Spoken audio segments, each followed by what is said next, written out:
علم نباتات، پہلے انسان یہ نہیں جانتا تھا کہ پودوں نباتات میں بھی نر اور مادہ کا تصور پایا جاتا ہے۔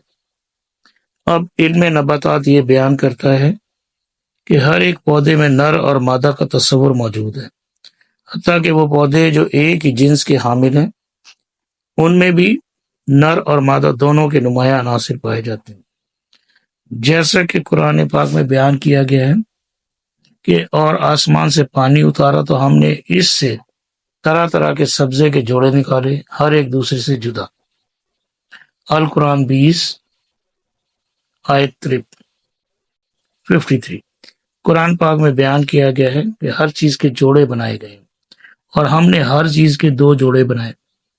القرآن 50 آیت 49۔ اس آیت میں ہر چیز کے جوڑے پر زور دیا گیا، یعنی انسان، جانور، مویشی، نباتات اور پھلوں کے علاوہ ہر چیز کے جوڑے ہوتے ہیں۔ حیوانات،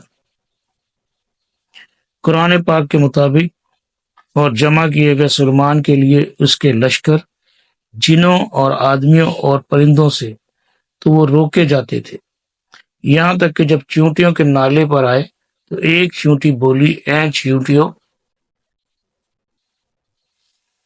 اپنے گھروں کو چلی جاؤ، تمہیں سلیمان اور ان کے لشکری بے خبری میں کچر نہ رہے۔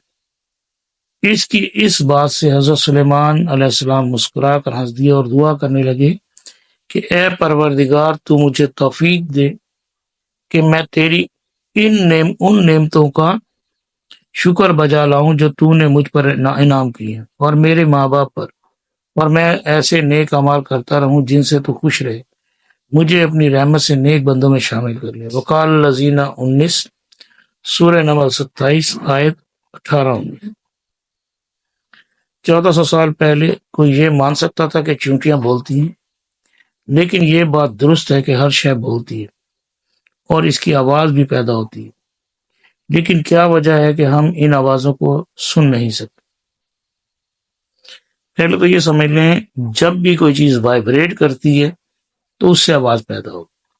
بہرحال اس کی وجہ یہ کہ ہمارا کان اس آواز کو سن نہیں سکتا جس کی آواز کی فریکوینسی 20 ہرٹز سے کم یا 20,000 ہرٹز سے زیادہ ہو، یعنی کہ ہمارے سننے کی رینج ہے 20,000 سے 20 ہرٹز سے 20,000 ہرٹز تک کی فریکوینسی کی آوازوں کو سن سکتے ہیں۔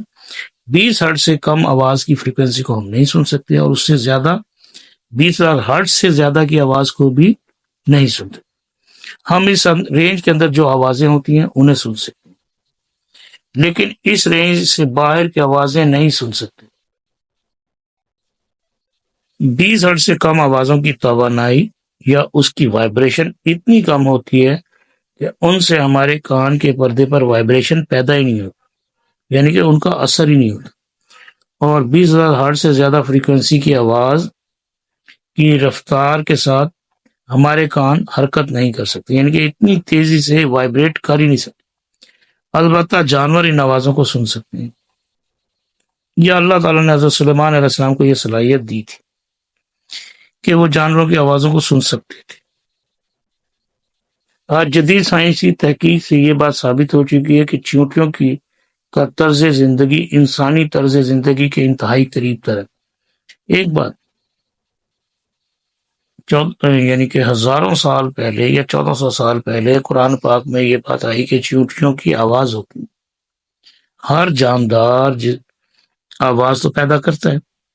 اب چیونٹیوں کی کیونکہ 20 ہرٹز سے شاید کم ہے تو اس لیے سنائی نہیں، لیکن حضرت سلیمان علیہ السلام کو اللہ تعالیٰ نے خاص صلاحیت عطا کی تھی۔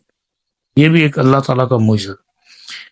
چیونٹیوں کے طرز زندگی پر موجودہ دور میں جو تحقیق کی گئی ہے، اس کے مطابق چیونٹیاں انسانوں کی طرح اپنے مردوں کو دفن کرتی ہیں۔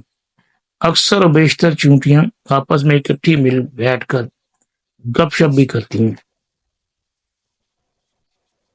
ان میں کارکنوں کی تقسیم کا اعلیٰ نظام موجود ہے، جس میں مینیجر، سپروائزر، فورمین اور کارکن شامل ہیں۔ تقریباً تمام جاندار بڑے سسٹمیٹکلی ورک کرتے، آپس میں رابطہ رکھنے کے لیے وہ جدید باہمی اطلاعاتی نظام کی حامل ہوتی ہیں۔ ان میں مارکیٹ کا باقاعدہ نظام موجود ہے، جہاں پر وہ ایک دوسرے کے ساتھ سامان کا تبادلہ کرتی ہیں۔ وہ ایک لمبے عرصے کے لیے اناج کا ذخیرہ کرتی ہیں، خاص طور پر موسم سرما کے لیے۔ اگر ان کا ذخیرہ کردہ اناج بارش کی وجہ سے گیلا ہو جائے تو وہ اسے خشک کرنے کے لیے دھوپ میں رکھتی ہیں، اور جب اناج سوکھ جاتا ہے تو اسے دوبارہ ذخیرہ کر لیتی ہیں۔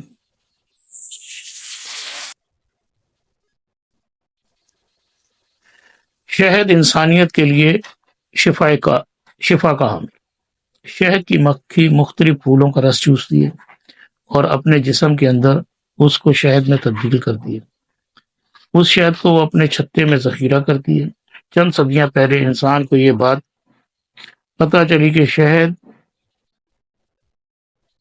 شہد کی مکھی کے پیٹ میں بنتا ہے، لیکن کتنی حیرت انگیز بات ہے کہ آج سے 1400 سال پہلے قرآن پاک میں یہ بتا دیا گیا تھا کہ شہد کی مکھی کے پیٹ میں بنتا ہے، جیسے کہ قرآن پاک میں اللہ تعالیٰ فرماتے ہیں اس کے پیٹ سے ایک پینے کی چیز رنگ برنگی نکلتی ہے جس میں لوگوں کی تندرستی ہے۔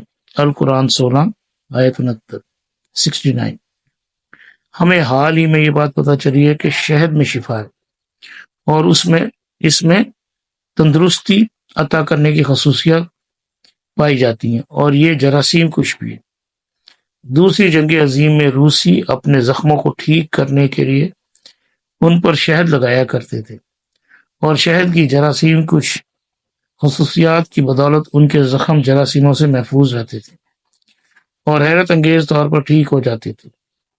شہد کی شفا یابی کی خصوصیت کا اس وقت پتہ چلا جب سینے کی بیماریوں میں مبتلا 22 لا علاج مریضوں کو اس سے شفا حاصل ہوئی۔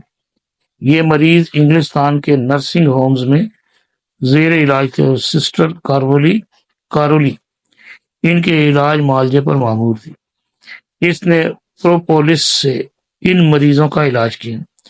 پروپولس ایک ایسا عنصر ہوتا ہے جس کو شہد کی مکھی بذات خود مہیا کرتی ہے، اور یہ شہد کے چھتے کو بیکٹیریا سے بچانے میں معاون ثابت ہوتی ہے۔ اگر کوئی شخص نباتات پودے سے الرجی کے مرض میں مبتلا ہو تو اسے اسی پودے سے تیار شدہ شہد استعمال کروانے سے اس شخص میں اس الرجی کے خلاف مدافعت پیدا ہوتی ہے۔ شہد کی افادیت کے بارے میں قرآن پاک میں 1400 سال